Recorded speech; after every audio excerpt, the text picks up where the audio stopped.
Sasa tuliketi tukaongea na si dhamira yangu kurejea muktasari wote wa kikao chetu, ingawa ninao hapa lakini mambo kadhaa kwanza niyaseme ya utangulizi. Ni dhamira ya serikali yetu chini ya Rais Samia Suluhu Hassan Daktari, Rais wa Jamhuri ya Muungano wa Tanzania, kuimarisha huduma za masoko. Na baadhi yenu mlikuwa hapa juzi akipita anakwenda Dar es Salaam akaongea hiyo changamoto ya masoko, na watu walipeleka pale rai umuhimu wa kuongeza soko na kujenga masoko mengine, ndivyo? Kwa hiyo kwenye serikali tunafahamu hiyo changamoto. Dodoma inakuwa kwa kasi ya ajabu. Tulikuwa na wakazi chini ya 400,000 mwaka 2012.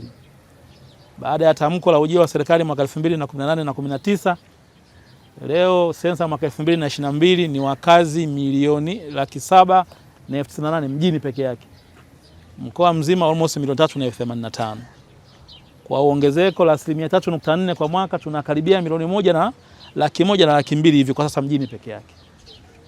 Umeona Lakini miundombinu ya masoko ni ile soko la Majengo, si ndio Soko la Sabasaba tumeongeza na Machinga, lakini limejengwa mwaka mmoja tu miwili tayari limejaa. Yako mengine madogo madogo Mavunde na kadhalika. Kwa hiyo tunafahamu uwepo wa changamoto ya masoko. Na serikali ina mipango kwenye ngazi ya serikali kuu. Mheshimiwa Rais ashatoa maelekezo tubainishe maeneo kwa ajili ya ujenzi wa masoko. Tushabainisha eneo la kisasa. Tushafanya ziara pale na mkuu wa mkoa kumuonyesha, tumeridhia lile eneo kabla ya junction na kwenda kisasa pale. Pana lile dimbwi pale kubwa pale. Pale tunapa treat pale tunajenga soko lingine kama hilo la Machinga. Lakini pia eneo la Kizota ndipo tunaweka mradi wa soko kwenye ngazi ya halmashauri. Lakini pia tumetenga shilingi milioni 150 kwenye bajeti ya halmashauri ya mwakani inayokuja hii. Tunaombea Mungu tu bunge walipitishe. Kila kata inapewa milioni 150 wakajenge vipaumbele wanavyoviona wao vya kimaendeleo kwenye kata zao. Kwa sharti pia sehemu ya fedha hizo zijenge masoko. Kwa hiyo utakuwa na wastani milioni 50 kwa kila kata kwa ajili ya kujenga masoko.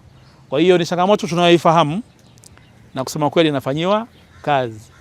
Lakini pia yako mahitaji ambayo yako mbele yetu. Miongoni mwao sasa ni lile la pale la Rehema Nchimbi.